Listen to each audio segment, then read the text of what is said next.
El Señor esté con vosotros. Y con tu espíritu. Lectura del Santo Evangelio según San Mateo. En aquel tiempo, al ver Jesús el gentío, subió al monte, se sentó y se acercaron sus discípulos y abriendo su boca les enseñaba diciendo: Bienaventurados los pobres en el espíritu, porque de ellos es el reino de los cielos. Bienaventurados los mansos, porque ellos heredarán la tierra. Bienaventurados los que lloran, porque ellos serán consolados. Bienaventurados los que tienen hambre y sed de la justicia, porque ellos quedarán saciados. Bienaventurados los misericordiosos, porque ellos alcanzarán misericordia. Bienaventurados los limpios de corazón, porque ellos verán a Dios. Bienaventurados los que trabajan por la paz, porque ellos serán llamados hijos de Dios. Bienaventurados los perseguidos por causa de la justicia, porque de ellos es el reino de los cielos. Bienaventurados vosotros cuando os insulten y os persigan y os calumnien de cualquier modo por mi causa. Alegraos y regocijaos, porque vuestra recompensa será grande en el cielo. Palabra del Señor. Gloria a ti, Señor Jesús. Envía tu Espíritu, Señor, serán creadas todas las cosas y renovarás la faz de la tierra. Amén. Bueno, hermanos, buenos días para todos. Bueno, vamos a hacer una reflexión en torno a esta palabra que nos ofrece este cuarto domingo del tiempo ordinario. Hay una palabra clave en la palabra de Dios en el día de hoy y es la palabra bienaventuranza. Es el Evangelio de las bienaventuranzas con el cual nuestro Señor Jesucristo inaugura ese famoso discurso que se conoce como el Sermón de la Montaña y donde se nos va a ofrecer a nosotros como cristianos un ideario de vida cristiana. O sea, entender, comprender el sentido que tiene el Sermón de la Montaña implica reconocer qué es lo que significa ser cristiano. ¿De acuerdo? Por eso es un discurso tan importante y sobre todo porque empieza precisamente con estas bienaventuranzas. ¿Qué significa la palabra bienaventuranza? Felicidad. Muy bien. Bienaventuranza significa felicidad. De hecho, si tomáramos otras traducciones de la palabra de Dios, podríamos encontrarnos la palabra dichosos. Dichosos. Tengo una anécdota, me acuerdo que un padre africano, ¿no?, que alguna vez estaba aquí trabajando en España y vio esa traducción, decía, dichochos. No, esto no. Chochos no. Dichosos. Dichosos. Estamos hablando de felicidad. Pero no cualquier tipo de felicidad. Hablamos de la beatitud. Y la beatitud se entiende como una vida lograda y plena. A esa felicidad es la que atendemos cuando hablamos de bienaventuranza. Por eso hay otra traducción que dice beatos, que viene de la palabra beatitud. Beatos, ¿no?, los pobres en el espíritu, porque de ellos es el reino de los cielos. ¿De acuerdo? Plenitud y felicidad.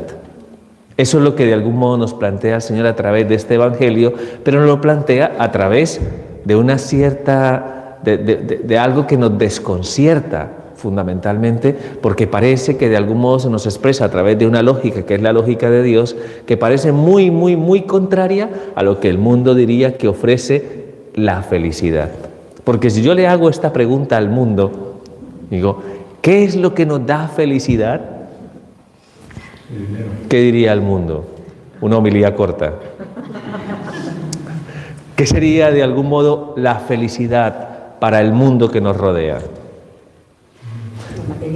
No sé, por ejemplo, alguien podría decir, oye, parece que tener bienes materiales, hay gente que me dice, padre, el dinero no da la felicidad, pero ayuda. Ahí te estás dejando de alguna manera atrapar por esa concepción de que en algún momento el que tiene bienes materiales es feliz. Ahora, si atendemos a la primera bienaventuranza que dice, bienaventurados los pobres, parece que ya desconcierta en cierto modo lo que el mundo entiende por felicidad y lo que Dios entiende por plenitud y felicidad. ¿De acuerdo? Entonces, hay que partir fundamentalmente pues, de esta idea, que es una idea que también la palabra de Dios nos transmite, que el espíritu del mundo es distinto del espíritu de Dios, que las cosas como el mundo las entiende son distintas a cómo las entiende Dios, que si de algún modo nosotros nos dejamos atrapar por el espíritu del mundo, buscaríamos esa felicidad en cosas contingentes, en cosas que de algún modo atrapan y esclavizan el corazón del hombre y no nos permiten realmente experimentar eso que el Señor quiere de cada uno de nosotros, que alcancemos la libertad plena de los hijos de Dios. Entonces, por eso es tan importante escuchar lo que cada una de esas bienaventuranzas significa. ¿De acuerdo? ¿Cómo se da esta situación? Se da dentro de un marco de referencia extraordinario porque, a ver, lo que hace nuestro Señor Jesucristo es exactamente lo que se hace en la sinagoga, ¿de acuerdo? O sea, Jesucristo está con todos los discípulos en el monte, digamos, cerca del mar de Galilea, un entorno geográfico espectacular, extraordinario, porque lo que es ese entorno geográfico habla de Dios por sí mismo. La gran sinagoga que escoge el Señor es esta maravillosa tierra, está dirigida a todos los hijos de Dios y Él se sienta, como se sentaba en algún momento el rabí en la sinagoga, para enseñar, para de alguna manera mostrar a sus discípulos cuál es el camino que hay que seguir. Por eso dice, y se sentó y empezó a enseñar, empezó a hablar. Entonces, como maestro y como rabí, ¿no?, ejerce sobre cada uno de nosotros. ¿Qué somos nosotros? Discípulos. ¿Qué hacen los discípulos? Escuchar, aprender, acoger en lo profundo del corazón lo que el Señor nos enseña. Ya sabéis que para toda persona cristiana, de tradición judeocristiana, es importante entender que la relación con Dios se fundamenta en la escucha y en la puesta en práctica. Shema Israel, escucha Israel lo que el Señor te dice, ponlo en práctica, dice el libro del Deuteronomio, y encontrarás felicidad. Felicidad. ¿Queréis ser felices?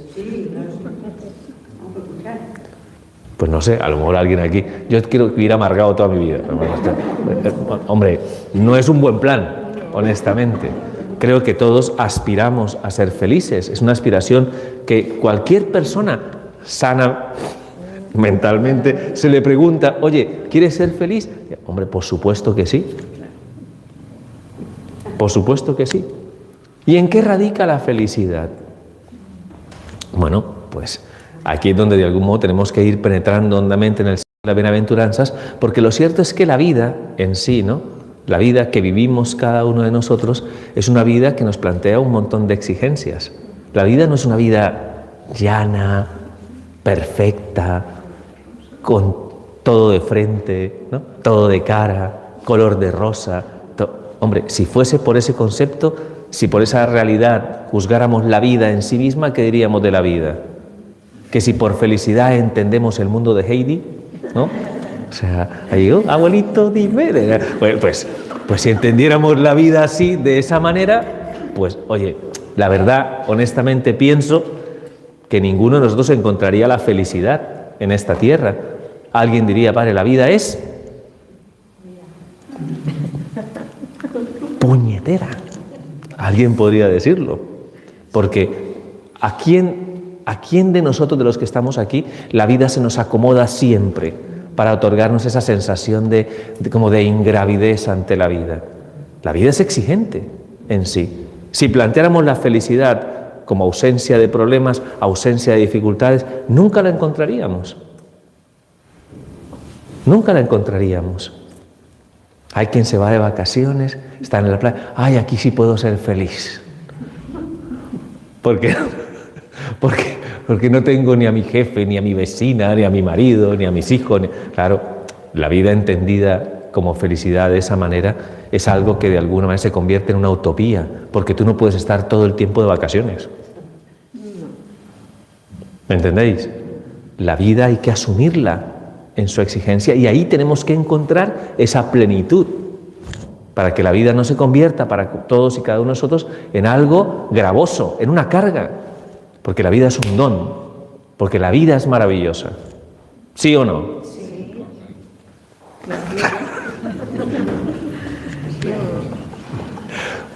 Pues es lo que queremos de alguna manera, ¿no? Reflexionar, que a veces aquí decimos que sí, pero luego tenemos una cara por ahí, ¿no?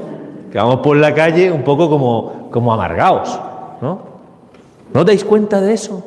Que vivimos una situación en la que si quisiéramos ver un reflejo, ¿no?, de lo que es la circunstancia de la felicidad, tendríamos que ver los rostros de las personas en la calle. Tendríamos que ver las actitudes que tenemos normalmente en todas las situaciones donde compartimos, donde de alguna manera se establecen relaciones entre los hombres. Y a mí me preocupa mucho vivir en una sociedad donde todo el mundo vive un poquito amargado.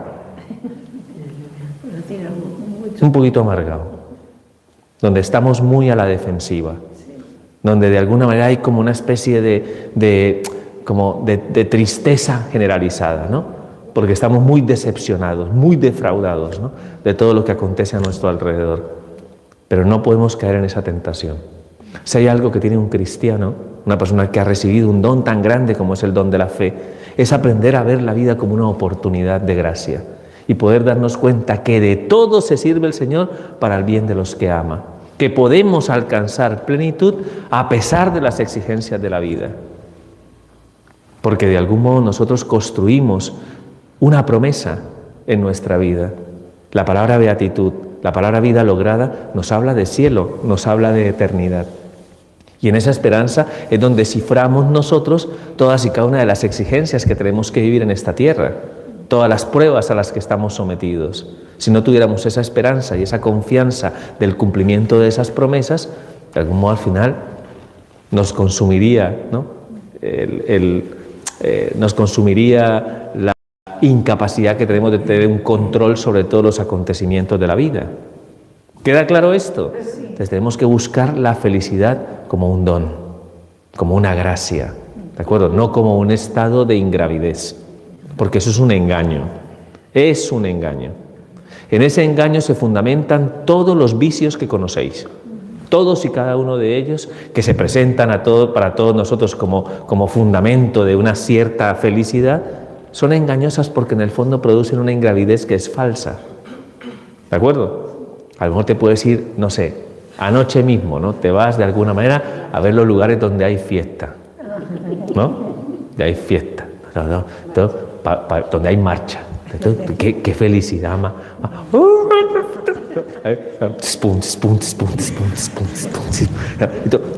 ¡Qué maravilla! ¿No? Pero si os dais cuenta, toda esa necesidad de alguna manera de alcoholizarse, de drogarse, de vivir de algún modo emociones y sensaciones inmediatas, de algún modo va asociada a un vacío cada vez más grande en el corazón. Y el problema es el drama de levantarme hoy en la mañana, bueno, en la mañana, después del mediodía, ¿no?, con el mismo vacío y con la misma sensación de que pase rápido la semana para por el fin de semana volver nuevamente a engancharme a esa lógica. Es una esclavitud en sí misma, pero no nos damos cuenta, porque vivimos inmersos dentro de una lógica que es la lógica del mundo que impone fundamentalmente ese criterio, ese aborregamiento.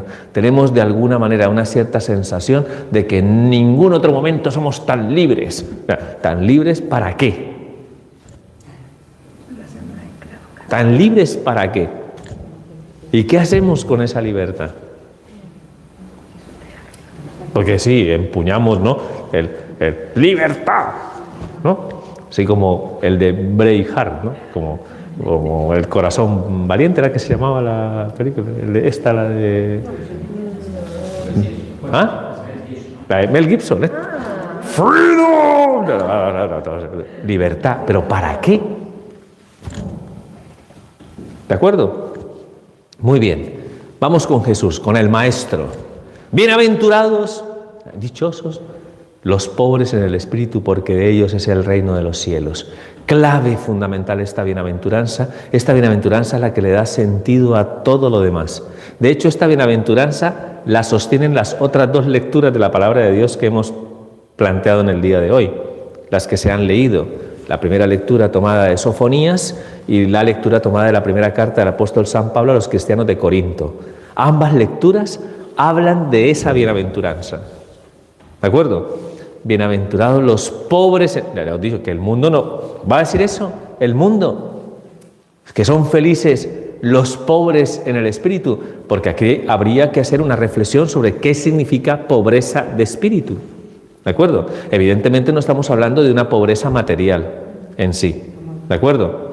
No estamos hablando de una pobreza material. Pero es verdad que si comparamos las situaciones de vida, es verdad que cuando no nos acompaña la pobreza material, cuando somos personas que tenemos muchos bienes materiales, esos bienes materiales de alguna manera tienen una afirmación muy grande. Ya lo dice el Señor en algún momento, ¿no?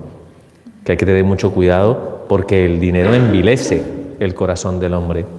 Y donde hay mucho dinero puede haber mucho orgullo y mucha prepotencia, mucha sensación de poder, mucha ambición y codicia. Son cosas que de alguna manera condicionan nuestro corazón y nos impiden realmente ser felices. Es uno de los grandes paradigmas. ¿Realmente quien tiene dinero es feliz? Pues tendríamos que hacer un estudio sociológico. Como se hacen muchos estudios sociológicos. Se ha hecho un estudio sociológico de los que se han ganado la lotería. Eso se ha hecho en muchos lugares del mundo. Yo conozco un estudio en los Estados Unidos donde se hizo un estudio. ¿Qué hicieron las últimas 20 personas que habían ganado el premio gordo de la lotería y tal? Un desmadre total. Toda su vida, de alguna manera, había estado como condicionada por un montón de situaciones que les había llevado a estar en una situación peor a la que se encontraban antes. Porque claro, cuando tú te das cuenta que tienes medios y que a través de esos medios puedes conseguir lo que quieras, es más fácil que te hagas esclavo. Porque de algún modo, ¿no? Todas esas cosas al final te van a llamar y te vas a ser esclavo de una vida que tú no sabes vivir. Y esa vida te va a consumir el alma en sí. Entonces, aunque no estamos hablando de una pobreza material, específicamente, ¿no? Porque entonces bienaventurados, ¿qué? Los del Polígono de la Paz. Y los de Alto Real, a tirar por saco, ¿no? No estamos hablando de una pobreza material en sí. Ya sabéis que podemos encontrarnos ambición y codicia en barrios pobres y podemos encontrarnos generosidad y entrega en los barrios ricos. ¿De acuerdo? No depende de un estado ni de un estrato, depende de una actitud del corazón, que ahí donde realmente se valora si somos codiciosos o ambiciosos. ¿De acuerdo? La pobreza de espíritu tiene que ver fundamentalmente con la humildad, que es una de las virtudes fundamentales de las que nos habla la palabra de Dios y son de las cosas que en algún momento, pues ya sabéis, que tienen a Cristo por maestro. ¿De acuerdo? ¿Quién de aquí puede ser maestro autorizado en la humildad? Yo. Tú menos, el último que debería serlo, ¿no? Porque si hablamos de humildad, ¿quién es humilde aquí? Yo, padre, porque hablo pasito. No. Aquí, ninguno de los que estamos aquí somos humildes. Deberíamos aprender a reconocerlo. Que aquí todos tenemos orgullo. Todos. Dice el Señor, aprended de mí que soy manso y humilde de corazón y encontraréis descanso en vuestras almas. ¿Quién se vuelve maestro auténtico de la virtud de la humildad? El Señor, que no hizo alarde de su categoría de Dios, que abajó y condescendió a la débil condición humana. ¿De acuerdo? ¿Por qué todavía está el pesebre, padre? Porque aquí se han empeñado a que lo dejemos hasta la Candelaria. O sea, está muy bien. Así que yo, obediente hasta la muerte y muerte de cruz, he dejado el pesebre hasta la Candelaria, para mostrar de algún modo, ¿no?, que el Señor se ha hecho humilde y siervo hasta entregar su vida por nosotros. Nos ha enseñado que no hay amor más grande que quien se da y se entrega y se abaja. Por eso Él se convierte para nosotros en maestro auténtico de lo que significa la humildad. La humildad. El profeta Sofonías, cuando de algún modo plantea como el cumplimiento de las promesas de salvación de Dios, habla de un resto. Un resto es una porción pequeña del pueblo en general, una porción pequeña que va a ser que va a conservar su fidelidad a lo largo de los años, en los cuales se va a manifestar el cumplimiento, ¿no?, de esa salvación de Dios por la disposición de un corazón que es capaz de escuchar a Dios, de cumplir su voluntad, de purificarse interiormente para que Dios manifieste de algún modo a través, ¿no?, de este resto que se conocen como los pobres de Yahvé, que tiene una palabra técnica, una palabra hebrea, los anaguín. Eso suena a la guerra de las galaxias, padre, pero no tiene nada que ver con la guerra. No. Los anaguín, ¿no? Los anaguín, que significa los pobres de Yahvé. Un resto, una porción del pueblo de Israel que va a conservar su fidelidad al cumplimiento de esa promesa de salvación, en la cual Dios va a manifestar el cumplimiento de esa promesa, los que van a acoger realmente la salvación de Dios. Y esos son los humildes, los sencillos, los pequeños. Aquellos que cuando vino nuestro Señor Jesucristo tenían abierto el corazón. ¿Quiénes eran? Pues los enfermos, los pecadores, los más pequeños, los más siervos, los que de algún modo esperaban y confiaban la manifestación de la misericordia de Dios. Mientras que había un grueso de gente que estaba convencido que eran justos delante de Dios, y ellos de alguna manera lo único que aspiraban, ¿no?, era a satisfacer como una necesidad de grandeza, ¿no?, conforme a la expectativa de la venida del Mesías. Lo que esperaban fundamentalmente es que el Mesías le diera la gloria y el esplendor al pueblo de Israel. Eran incapaces, llenos y henchidos de soberbia y de orgullo por el conocimiento que decían tener. Fariseos, escribas, letrados, habían endurecido su corazón y eran incapaces de acoger y de aceptar este mensaje. Solo los pobres de Yahvé, los sanagüín. Yo no sé, ¿sabéis que Atanasio, no está aquí me puedo meter con Atanasio, pero Atanasio tiene su apellido religioso, porque nosotros tenemos apellidos religiosos, ¿no? Atanasio es Atanasio de los Anagüín. Qué bonito. Es verdad. Y cuando él quiso escoger eso es porque él mismo dijo, porque yo me siento pequeño. Qué bonito. ¿Conocéis a Atanasio? Y creo que entendéis perfectamente lo que él quiso transmitir a través de esa realidad, lo cual me parece estupendo. Saber que de alguna manera uno se puede identificar como el pequeño, como el pobre, como el que parece que no cuenta, como el que parece que es el más, no sé, el más insignificante. ¿Y a ti te gusta ser insignificante?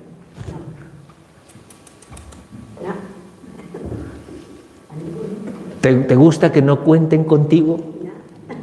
¿Te gusta que de alguna manera no te reconozcan las cosas?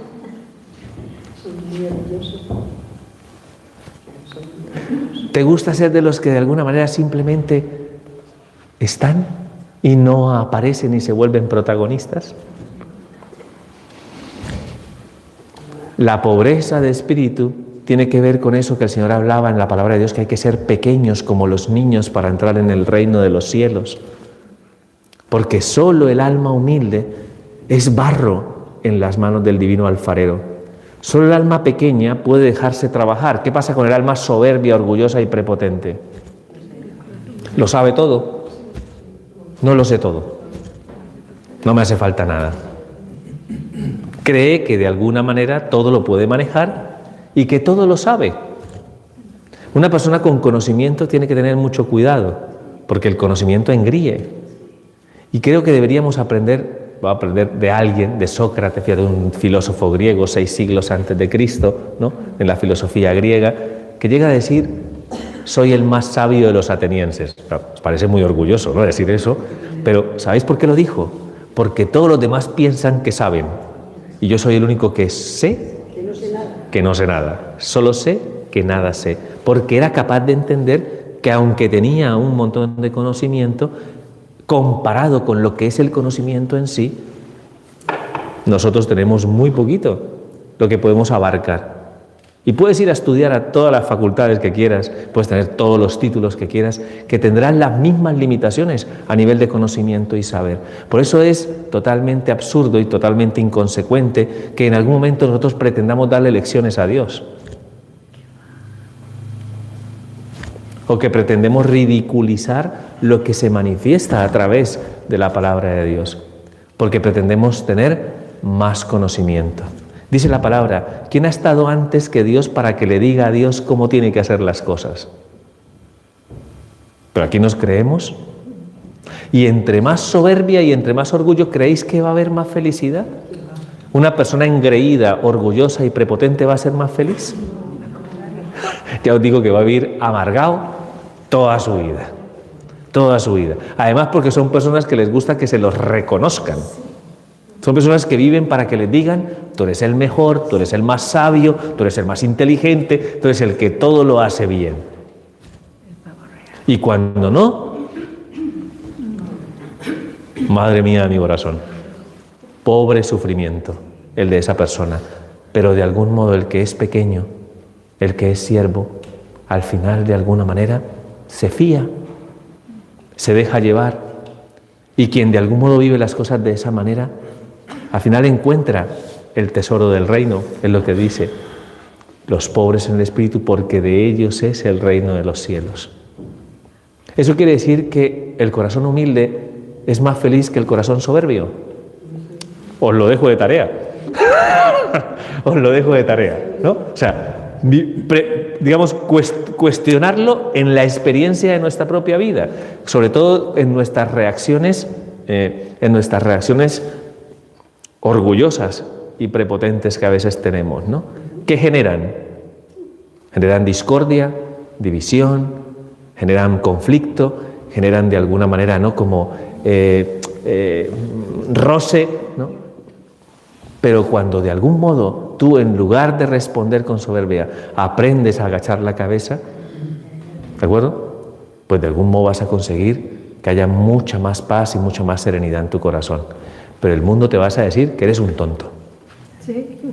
Y que te tienes que imponer, y que tienes que luchar, que tienes que combatir, que tienes que de alguna manera, no te la debes dejar aplicar, no sé si me entendéis.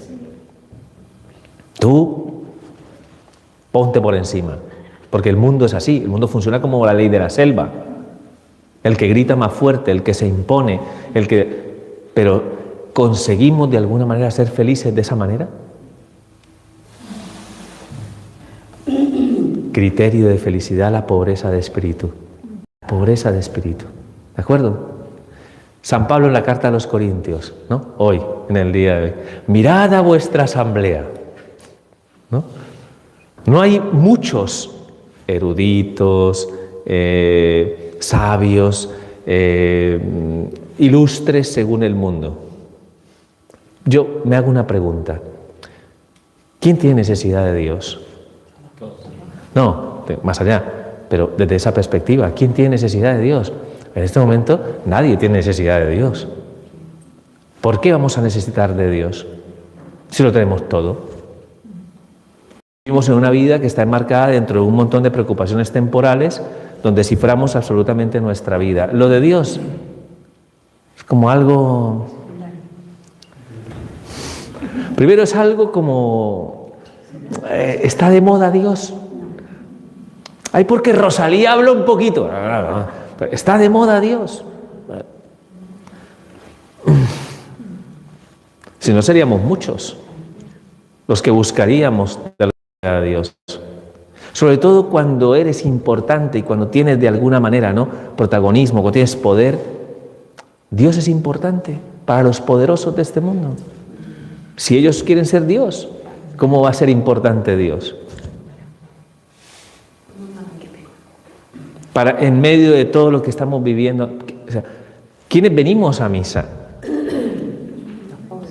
Mirad la asamblea que hay, ¿no? Alguno mirará la asamblea y dirá, mira quiénes están aquí.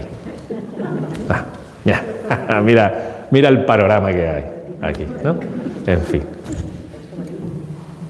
Pero precisamente la relación con Dios se fundamenta en el hecho de reconocer nuestra necesidad y sentir que de alguna manera somos pequeños. Por eso lo dice San Pablo, por eso Dios ha escogido lo que no cuenta a los ojos del mundo. Por eso Dios de alguna manera manifiesta sus misterios, lo dice el Señor en algún momento en la palabra: te doy gracias, Padre del cielo y de la tierra, porque has escondido estas cosas a los sabios y entendidos y se las has revelado a la gente sencilla, porque así te ha parecido bien. Hay muchos eruditos y sabios del mundo que dirán: qué tonta que eres yendo a misa, ¿no? Supéralo. Supera ya la Edad Media. Supérala. Si la ciencia ha dicho que Dios no existe, que eso no es verdad, pero bueno, todo de alguna manera está enfocado para que de algún modo la fe sea como algo ridículo, como algo que de alguna manera está como más dirigido a las personas que no piensan, a las personas que de alguna manera parece que se dejan adoctrinar por la Iglesia, que te quiere lavar el cerebro, ¿no? Por eso están los que se dejan aborregar, ¿no? Los que se dejan de alguna manera manipular con esas enseñanzas y esas cosas que el amor, el amor, el amor. O sea, es que se ridiculiza de alguna manera quien en algún momento pretende buscar las cosas. Seréis de alguna manera para el mundo pequeños, pequeños, pequeños. Pero así le ha parecido bien al Señor revelar esos misterios a los pequeños. Como en ningún otro momento, hoy en nuestra sociedad se aplica lo del resto, porque somos una porción pequeñita, pequeñita, que de alguna manera se levanta hoy en este domingo 1 de febrero pensando en la necesidad de Dios, en la necesidad de Dios.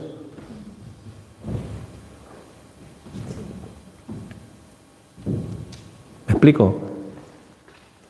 Así le ha parecido bien al Señor. De tal forma que de algún modo el aparecer en la Iglesia no tiene nada que ver con méritos, con protagonismos, con nada de estas cosas. Porque si aquí diéramos premios, si aquí hubieran reconocimientos, ¿me explico? Y hermanos, esta es la que esta semana lo ha hecho mejor.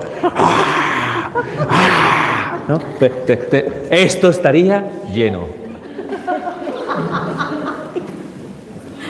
Y mira la cara que pone, así, sí, fui yo y tal. No, sí, claro, la vanidad, el orgullo, no sé. Y eso sí, mueve masas, Todo lo que de alguna manera genera esa especie de sensación de admiración y tal. Pero nosotros no venimos aquí para que nos admiren.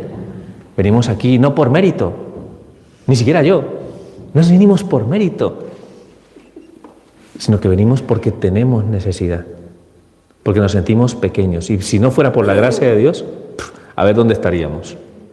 Por eso dice la palabra, para que se manifieste, San Pablo en la carta a los Corintios, para que se manifieste en eso que es débil, para que se manifieste la fuerza de Dios, para que en medio de la debilidad se manifieste su gracia, su salvación, para que nadie se gloríe de sí mismo, sino que es el que se gloríe en el Señor. Corazón humilde, el corazón pequeño. Hay que ser pequeños, hay mucha gente pequeña que hace el bien de una manera muy anónima, a los ojos de Dios. Eso me parece estupendo. No buscar de alguna manera, ¿no?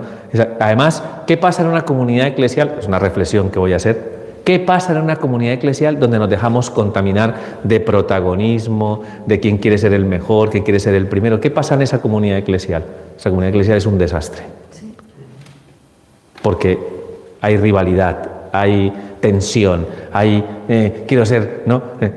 La más importante. En fin. Sí.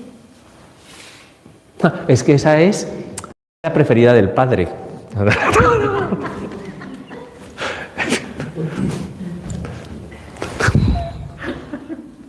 En fin, Señor, dame paciencia, me dé fuerza. Madre mía.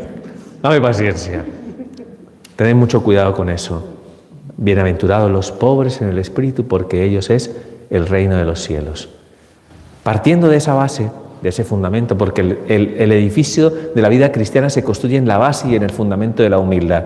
Si no hay humildad, pequeñez y sencillez en nosotros, no puede haber crecimiento y maduración espiritual. Queda claro, ¿no? Vienen las otras, rápidamente. Bienaventurados los mansos, no los mensos, los mansos. Cuidado, ¿no? Porque también el Señor nos dice que tenemos que ser astutos según Dios, ¿no? ¿De acuerdo? Bienaventurados los mansos. ¿Qué es la mansedumbre en sí? La mansedumbre es dejarse llevar, dejarse conducir. Dejarse conducir. ¿De acuerdo? Pensadlo por un solo instante. Dejarse conducir es de algún modo considerar que la herencia, ¿no? Heredarán la tierra, pero no esta tierra, la del cielo.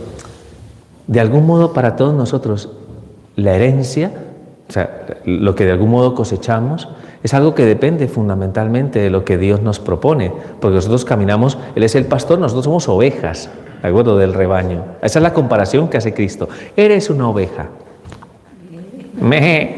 Sí, pues mira, no sé, a veces te preguntan, ¿con qué animal te identificas? Con el águila, con el león. No, o sea, con una oveja. ¿Quién dice una oveja? Cuando hacen ese tipo de preguntas. Nadie, porque una oveja es tonta.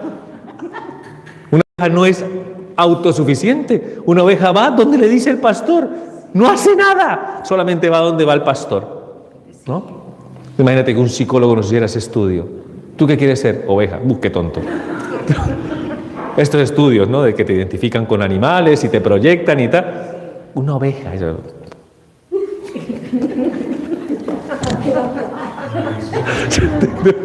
Vamos a tener que atiborrarlo de qué te digo yo, ¿no? De ansiolíticos, en fin. O sea, una oveja. Es lo que ¿qué nos viene bien a nosotros? ¿Qué nos viene bien a nosotros? La autosuficiencia, lo propio de las cabras en sí. ¿De acuerdo? Y además, porque eso plantea una actitud y un comportamiento en la vida. Cuando tú no tienes mansedumbre y cuando tú te afirmas, entonces lo que quieres es de algún modo siempre ir por delante de todos los demás. Aunque tengas que pasar por encima de quien sea. De quien sea. Para conseguir lo que quieres. Para conseguir lo que pretendes. Por encima de todo. Por encima de tus convicciones más profundas. Por encima de Dios. Ante la falta de mansedumbre, lo que hay en nosotros es esa tendencia en algún momento a actuar de manera de serpentear por la vida, de manera civilina, ¿no? Buscando siempre, ¿no? Acomodar las situaciones para que todo te venga a tu favor. ¿De acuerdo? ¿No te interesa otra cosa más que tú mismo? Y con eso te ofrecen las garantías de conseguir lo que quieras. Eso lo vive la sociedad. ¿No? El actuar de manera arpía ante la vida para conseguir lo que quieras. Tú, con eso, puedes ser feliz. Pues el Señor dice que no. Que esa situación no impide que tu corazón pueda desarrollar una verdadera alegría y una verdadera paz. ¿De acuerdo? Porque te envilece esa actitud. Una persona autosuficiente es una persona que tiende a caer en la vileza. ¿De acuerdo? Bienaventurados los que lloran. Los que lloran. Bienaventurados los que lloran, porque ellos serán consolados. Mirad, hoy en día podemos decir bienaventurado el que está contento. ¡Ah, estoy contento! ¿No? Claro, tú no. ¿Qué vas a decir tú? Hay una cuestión, sobre todo ahora que está muy de moda las redes, ¿no? ¿Qué es lo que quieres mostrar tú a través de las... ¿Que eres feliz? Porque apareces siempre sonriendo. Siempre. Y es que es más, yo he visto... No sé si lo has visto, seguro que lo habéis visto por la calle, que a lo mejor están haciendo, ¿no? O sea, un vídeo, o están tomando una fotografía y siempre, ¿no? Están con el móvil ahí, ¿no? O sea, en fin, ¿no? Oye, termina el vídeo, termina la fotografía, ¿y qué hay? ¿Qué es lo que hay? ¿Qué es lo que hay? Vacío. Eso todo es pantalla en sí. Porque la vida es sufrida, lo hemos dicho, la vida tiene exigencias, la vida se sufre. Y como la vida se sufre, necesitamos afrontar esa realidad, darle sentido a lo que estamos viviendo, porque necesitamos gestionar adecuadamente aquellas situaciones que nos ponen a prueba. Por eso necesitamos el consuelo y la fortaleza de Dios, ¿de acuerdo? Para que en los momentos en los que tengamos que pasar por aquí, que son los momentos que nos van a formar, que nos van a madurar, que van a sacar lo mejor de nosotros mismos, necesitamos que en esos momentos alcancemos como una especie de sentido, que seamos conscientes que los procesos de purificación son necesarios, porque aquí todos tenemos que aprender a gestionar lo que es difícil. Si pretendes de algún modo hacer caso omiso a esa responsabilidad, a ese compromiso con la vida, y quieres vivir en la ingravidez de la vida, pues vas a seguir viviendo en una utopía y en una falsedad. Porque la vida no se puede escapar de esa exigencia. Necesitamos el consuelo de Dios. Y quien tiene el consuelo y aprende a encontrarle sentido a las cosas que vive y gestiona adecuadamente los problemas, las dificultades, entonces esa persona encuentra paz y serenidad. De lo contrario, ¿cómo va por la vida? Pues perdido y amargado. ¿Me explico? Y es importantísimo, importantísimo esto que nos dice la bienaventuranza. Bienaventurados los que lloran, porque ellos serán consolados, recibirán el consuelo de Dios y aprenderán a gestionar. Además, nos viene bien. No hay nada más reconfortante para el corazón que desahogarse. ¿Llorar es de débiles? No, digo yo que no. Ojalá que entendiéramos que llorar es algo que nos ayuda, en el buen sentido de la palabra, desahogar el corazón, buscar la manera de encontrar sentido a las luchas que estamos viviendo, hermanos. Es importantísimo para la vida. No podemos huir y escapar del sufrimiento. Ya os lo he dicho en esta reflexión.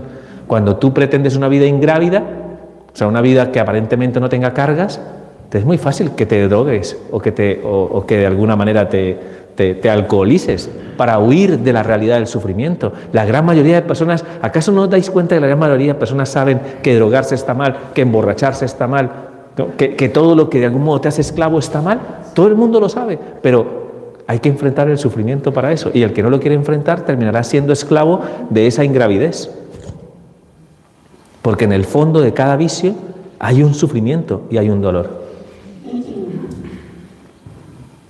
Entonces hay que de alguna manera experimentar ese consuelo y esa luz de la gracia para darle sentido a lo que estamos viendo. Hay que aprender a gestionar lo que es difícil en la vida. ¿De acuerdo? Bienaventurados los que tienen hambre y sed de la justicia, porque ellos quedarán saciados. Aquí, hambre y sed de justicia lo entendemos que todos queremos que haya justicia. Sí, pero somos de la ley del talión. Somos de ojo por ojo, diente por diente, lo cual significa que cuando buscamos la justicia nos hacemos nosotros jueces de la realidad. Y cuando te haces juez de la realidad, tú eres intransigente contigo mismo y con los demás. Y eso de alguna manera siempre va a generar un sufrimiento en lo profundo del corazón. Por esa razón el Señor nos dice, no juzguéis y no seréis juzgados, porque hay alguien que juzga. ¿Quién juzga? Juzga a Dios. ¿Y Dios hará justicia?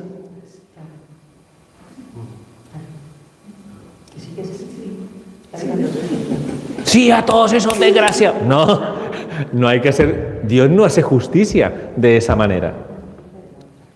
Dios se encarga de carga porque Dios conoce la realidad de cada corazón. Nosotros hay un deporte olímpico que es criticar. ¿Me explico? Podríamos estar dentro del cuadro de las medallas, ¿de acuerdo? Porque criticamos, juzgamos a nuestro alrededor. ¡Buf! La cosa más, de una manera muy gratuita, Pero, ¿qué genera eso? ¿Te has dado cuenta lo que genera el tener una sociedad que es justiciera, crítica, que estamos hablando mal los unos de los otros? ¿Creéis que eso es bueno? ¿Creéis que eso produce esa alegría y esa paz a la que estamos hablando? No. Tenemos que aprender a dejar las cosas en manos de aquel que puede juzgar y que puede poner cada cosa en su lugar. Y eso te va a quitar un montón de cargas de tu interior. Un montón de cargas. Porque te va a ayudar de algún modo a entender que todas las personas somos débiles, somos frágiles, que nadie es perfecto y que de alguna manera tenemos que dejar que Dios actúe en el corazón de cada uno y que trabaje lo que tenga que trabajar. Dejemos que Dios sea Dios. Nosotros, es más, estamos llamados a interceder por los demás en lugar de condenar y juzgar. Y ahí es donde vamos a encontrar esa alegría y esa paz de la que nos habla la bienaventuranza. La justicia la hace Dios. Hacedme caso, si tomáis la justicia por vuestra cuenta, os vais a equivocar. Os vais a equivocar. Si tomáis la justicia por vuestra cuenta. No tenemos medida. ¿Me explico? Somos muy justicieros, muy justicieros. Repito, con nosotros mismos y con los demás. ¿De acuerdo? Bienaventurados los misericordiosos, porque ellos alcanzarán misericordia. No tengo que deciros más que una frase. ¿Alguien puede ser feliz teniendo resentimiento y rencor en su corazón? Nadie puede ser feliz así. Pero es que, sí, claro, tú puedes tener toda la razón del mundo ante lo que estás viviendo, que si no tienes reconciliación y perdón en tu corazón, no vas a ser feliz. Te va a consumir el resentimiento y el rencor, aunque tengas razón. Por eso el Señor nos pide ser misericordiosos como el Padre es misericordioso. ¿El Señor es misericordioso contigo? Se pone en evidencia eso que dice la palabra, ¿no?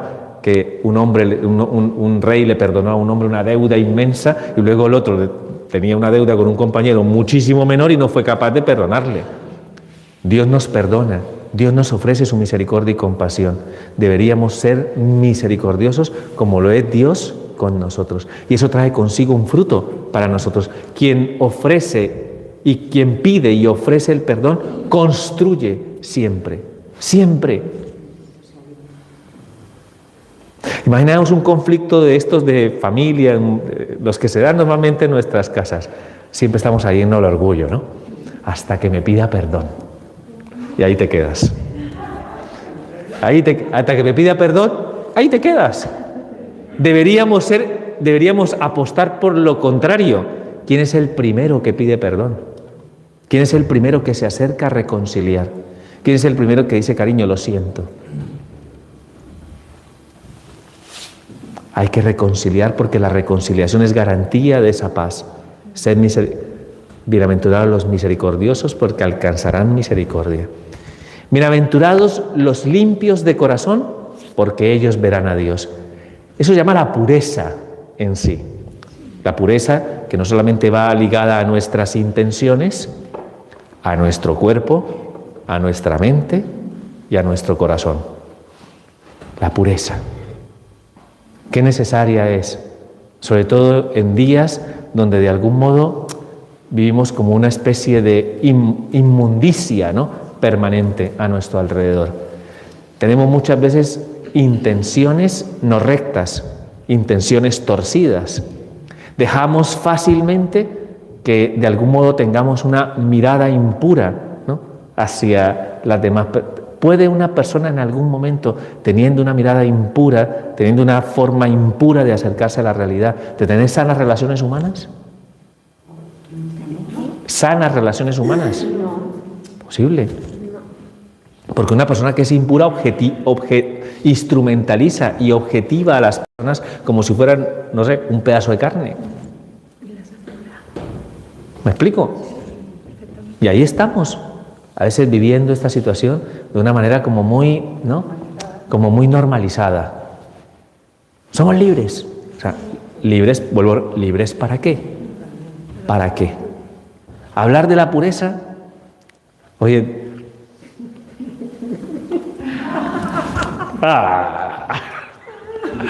pobrecita mía, la pureza, ¿qué va? ¿No?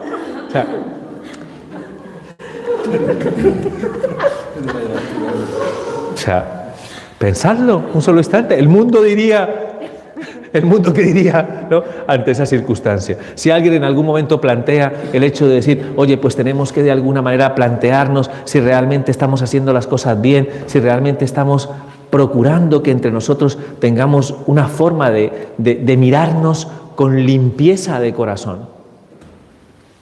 Y por eso Vivimos las cosas que vivimos. Por eso, por eso el amor está tan deteriorado, ¿no? Como realidad, ¿no? En la experiencia de la vida de las personas. Porque de alguna manera la falta de pureza lo que lesiona fundamentalmente es el amor. El amor verdadero en sí. Si no sabemos amar, evidentemente, pues esa circunstancia nos va a ser cada vez más básicos, más instintivos. Y lo instintivo en nosotros, vamos mal por lo instintivo. ¿Me explico? ¡Oh, mira esa! Parecemos cromañones y neandertales en esa actitud. O sea, ¿y eso es algo bueno para el hombre? No, porque de alguna manera el hombre realmente encuentra en la pureza, encuentra orden, equilibrio y plenitud de una concepción de amor que siempre de alguna manera va ligada al bien del otro, no a su utilización o instrumentalización. Qué bien que el Señor en algún momento nos vuelve a señalar eso, porque somos una sociedad muy impúdica, muy impura, de hecho. Y lo hemos normalizado como una nota característica de una sociedad liberal y una sociedad moderna. ¿Para qué? ¿Para qué? ¿Qué es lo que estamos construyendo en la realidad del corazón del hombre con esa actitud? Bienaventurados los que trabajan por la paz, porque ellos serán llamados los hijos de Dios. La paz. Qué fundamental, ahora que de algún modo está muy de moda el hacer nuestra plegaria, nuestra súplica por la paz en el mundo. Ser constructores de paz en medio de nuestra sociedad. Si vemos de alguna manera, ¿no?, la situación de nuestra vida social, nunca hemos estado más divididos. Nunca hemos estado más y radicalizados en nuestras posturas. Porque de alguna manera nuestro discurso no es un discurso que siembra paz, es un discurso que siembra discordia. ¿De acuerdo? Y una humanidad dividida es una humanidad donde el mal campa a sus anchas. Una humanidad dividida es una humanidad débil. Una sociedad, un pueblo dividido es un pueblo débil en sí. La paz tiene un propósito, la unidad y la comunión de los pueblos, porque todos somos hijos del mismo Dios. Y si nosotros de alguna manera no entendemos que esa paz de algún modo se cosecha desde dentro del corazón, porque nosotros a lo mejor miramos hacia afuera, ¿no? Es que estos deberían sellar los tratados de paz. Pero ¿la paz dónde empieza? La paz empieza en tu corazón. La paz empieza en tus actitudes, en aquello que en algún determinado momento tú determinas en la experiencia de la vida que estás viviendo continuamente, para que de algún modo haya comunión de vida y amor en las relaciones que hay a tu alrededor. ¿De acuerdo? Pero a veces somos de los que echamos leña al fuego, ¿no? Y que vamos de alguna manera siempre radicalizando posturas a nuestro alrededor. ¿Me explico? Que no tengo a Benito aquí. Esto es como los del Madrid y los del Barça, ¿no? Es que Negreira, es que Tito Florentino, y ahí ¿no? División. La división es uno de los mayores males de la sociedad y del corazón del hombre. La paz aúna, genera comunión, y nosotros somos, de alguna manera, estamos invitados a construir una comunión de vida y amor en nuestra sociedad. ¿De acuerdo? Bienaventurados, finalmente, y termino con esto, bienaventurados los que son perseguidos a causa de la justicia, que el Señor lo reitera: bienaventurados vosotros cuando os persigan y os calumnien a causa de mi nombre, porque vuestros nombres están escritos en el cielo, porque heredaré, porque haréis parte, ¿no?, del reino de los cielos.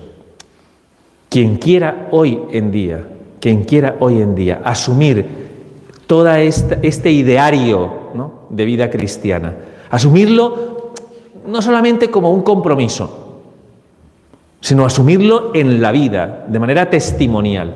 Quien quiera asumirlo de esta forma, que sepa que el mundo no te va a querer. El mundo no te va a querer porque tú hagas las cosas bien. Porque el espíritu del mundo confronta. Y a nosotros esa realidad, evidentemente, nos anula, nos achica, nos avergüenza en sí. Identificarnos claramente, soy católico, apostólico y romano. Eso es. Termine la homilía. Que alguien haga algo, por Dios. Que se calle. No, menos mal que no hay nadie. En fin. Hermanos, cualquiera de nosotros que en algún momento intente, en la medida de lo posible, ¿no? Por ejemplo, ¿no? O sea, imaginaos una situación, ¿no? Donde hay un conflicto. No, es que deberíamos buscar la reconciliación y la paz. El hecho de que en algún momento tú te identifiques con un ideario donde lo que busques es el ejercicio del amor como lo entiende Cristo, y vamos a encontrarnos problemas muy serios de gente que no va a entender esa forma de comprender la vida. ¿De acuerdo? Por eso la Iglesia está condenada siempre a ser juzgada, condenada, justiciada. No es que no se lo pongamos fácil, en el sentido de que evidentemente somos débiles y frágiles, pero el hecho es que el mundo siempre, en algún momento, le va a ser incomodísimo el testimonio de la vida cristiana, porque aterriza en la realidad de lo que el mundo no está haciendo bien. Ser un cristiano es denunciar lo que el espíritu del mundo proclama.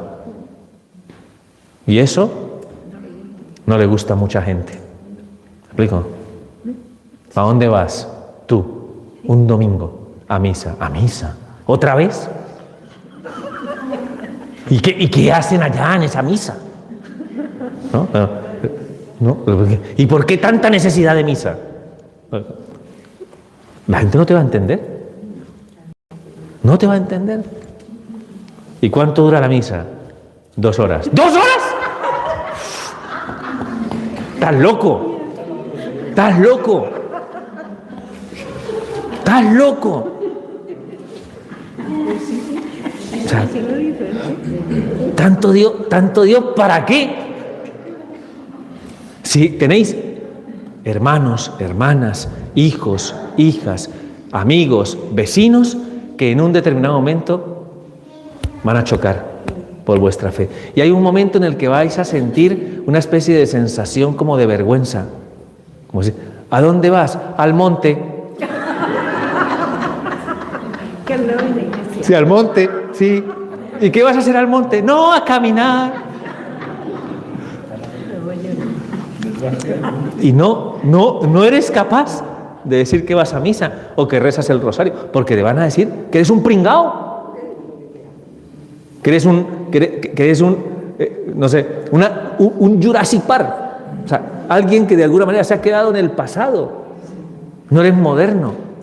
¿Cuál es el plan de hoy? ¿Cuál es el plan de hoy? Hoy, la maratón de Murcia. ¿Ese es el plan? Hoy es el plan. Pero de alguna manera plantearnos el que Dios sea importante en la vida del hombre, que Dios sea realmente importante, que esté en el centro de nuestra vida y que nos procure ofrecer las herramientas adecuadas para alcanzar esa felicidad. Eso el mundo no lo contempla. No lo contempla. Y de alguna manera, ya os digo yo, siempre encontraremos las excusas para que de alguna manera lo de Dios sea algo secundario, accesorio, de esas cosas que en algún determinado momento puedes decir, puedo prescindir de ellas. Puedo prescindir de ellas. ¿Sabéis cuántos católicos en porcentaje hay en España? Católicos que bautizan a sus hijos, que sus hijos hacen la comunión. ¿Sabéis cuántos hay? Más o menos. O sea, mojaos, una proporción. No, 20 no. Católicos de los que bautizan a sus hijos, los hijos hacen la comunión, entierran a sus difuntos, ¿no? Por la iglesia, creyentes. No, más, muchísimo más. El porcentaje de catolicismo en España es alto. No, 90 ya sería mucho. Está entre más o menos entre el 70 y el 90%. Vamos a ponerle un 80%, más o menos. Somos una nación en la que hay un predominio de catolicismo, ¿de acuerdo? De catolicismo entendido como la fe en la que está arraigada nuestra cultura y nuestras tradiciones familiares. ¿Sabéis de ese cristianismo cuánto cristianismo hay practicante de espíritu de las bienaventuranzas? Respondo con Sofonías. Un resto. Un resto. Muy poquito que esté realmente comprometido a vivir su fe de la manera como el Señor nos ha planteado este ideario a través del Sermón de la Montaña y específicamente a través de las bienaventuranzas. Y diremos, ¿y qué está en la base de que hayan algunos que hayan descubierto que esto es importante y fundamental en la vida? Lo único fundamental es la sencillez, la pequeñez y la humildad y el reconocimiento de nuestra necesidad de Dios, el volver criaturas. Esa es la enseñanza de hoy. Le pedimos a la Santísima Virgen, fíjate que la Virgen, ¿no?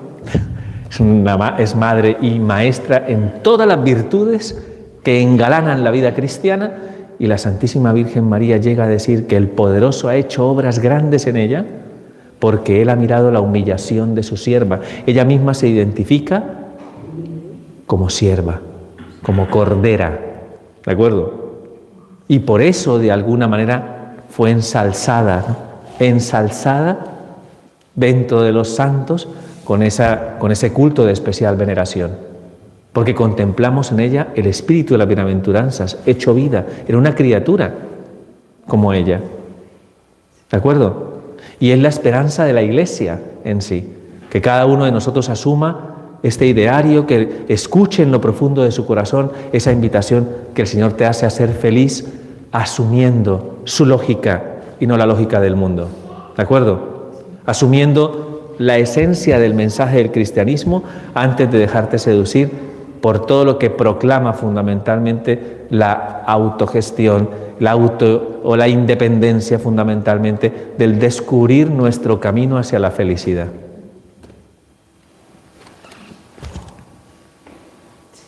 Así que se lo vamos a pedir al Señor como una gracia, continuamos la Eucaristía y que el Señor nos tenga compasión y misericordia de nuestras almas y que nos mantenga en la fidelidad y en la necesidad de buscarle para seguir creciendo y seguir madurando y seguir de algún modo sacando lo mejor de nosotros mismos como personas y como hijos de Dios.